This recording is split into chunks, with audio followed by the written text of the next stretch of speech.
Trump says companies do not need to report on a quarterly basis.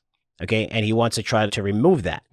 And I thought that was interesting because if you listen to this podcast for 15 years, it's what I've been saying for the longest time, where companies do not have to report every single quarter. There is no need.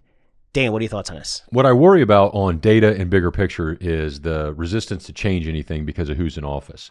But selfishly, as an analyst, it'd be not easier. I just think it would be better on a transparency side. And what I mean by that is you don't have to, if they pass this law, let's just say wave a magic wand, you don't have to report every quarter. Now you report semi-annually, so twice a year. Okay. That doesn't mean you cannot still be transparent and communicate to your shareholders. And I think that if you almost lift that veil, you would encourage more of that. So if you're reporting every 6 months, in between 6 months, there's nothing wrong with reaching out to your shareholders. And I think personally, it would be wise for companies to engage more and take the likes of Palantir, who CEO Alex Karp, controversial person, speaks directly to the retail shareholder base. And I don't know why that's negative. Elon Musk, I think, made this pretty popular before others did, where Musk was also they would take questions from retail investors on their analyst calls or from a group chat or something. And so to kind of bring that in engagement, I think that's great. I think the narrative around why you shouldn't do it, because there would be lack of transparency or less transparency and you'd have more fraud. And I can already hear the Elizabeth Warrens and the senators like that. Listen, if quarterly reporting kept you from frauds, have a look at the biotech market. Have a look at the over-the-counter market. How about all these companies, Frank, that on average come within what percentage of making all their numbers? Because guess what? You can go down to the CFO and say, hey, Frank, how many shares do we need to buy back to get our earnings per share to XYZ? You just do a reverse back, maybe 100,000. Boom, hit it, buyback program. So you got a lot of financial engineering anyway, in my opinion.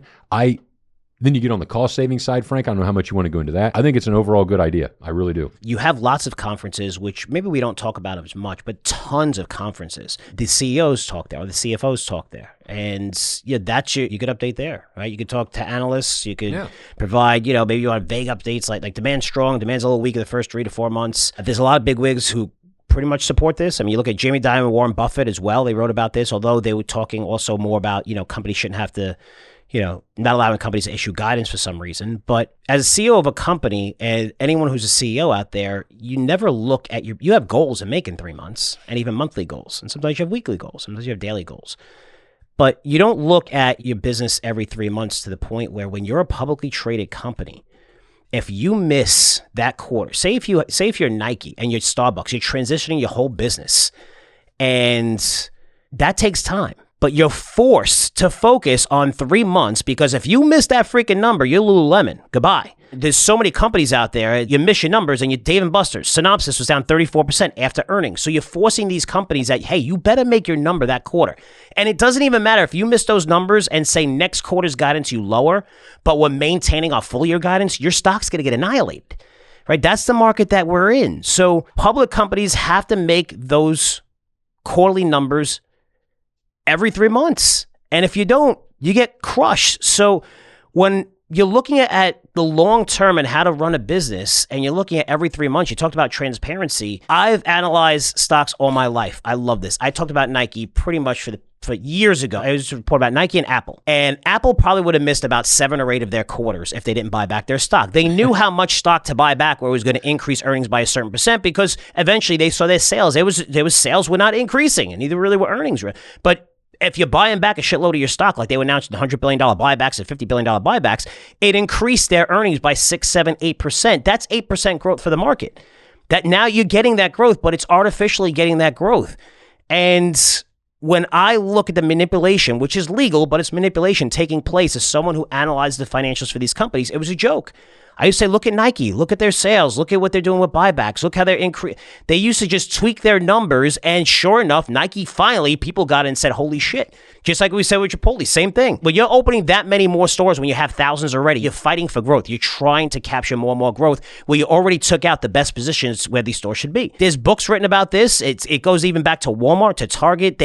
When you reach a level where your growth is achieved, and it's so hard Wall Street wants that growth to continue forever. If not, they punish you. So what do? You're going to open up new stores, but you're going to open up in areas that you didn't open them up like 2-3 years ago because you knew they weren't that good, but you open them up now to try to increase sales and get that sales trend. It's the easiest way. It's like for us, the easiest way to increase sales is launch new products. Even though those new products may suck, we're going to get an increase in sales because our whole entire base could actually come in and buy that new product. And that's going to increase sales for 3-6 months. But then when people are like, you know what, Frank, that product you created is really shitty, it's going to drop off, and it results in these bad short-term decisions.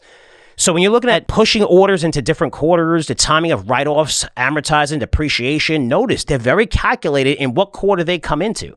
You know, if you're doing a kitchen sink quarter, you see it. Like everything just poured in, like the Lululemon. It's like, holy cow, man. Hopefully that's the bottom. I mean, the stock's down 60% this year. Buyback announcements, right? When do buyback announcements take place? Yay, take out the hyperscalers. When do you see the most buyback announcements take place?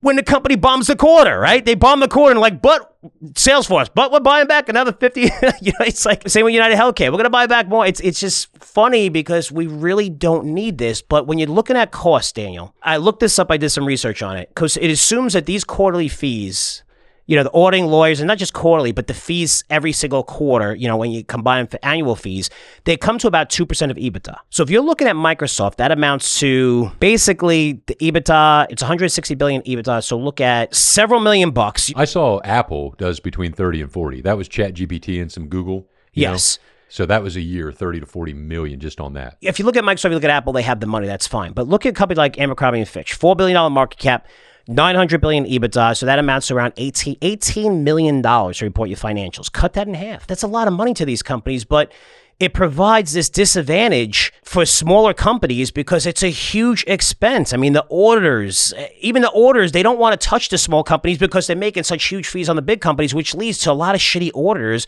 for smaller companies, even if they're publicly traded on the low end. Say if they're below like $300 million, $400 million market cap. You know, so if you're looking for more transparency, I feel like you get more over the 6 months than everything forced in 3 months because there's so much shit that goes into those reports and so much lawyers. It just doesn't make sense. It does make sense if you're a trader or something like that, or, you know, it makes sense for a lot of companies. Of course, Congress is filled with lawyers, and I can't see lawyers voting for their peers to make less fees.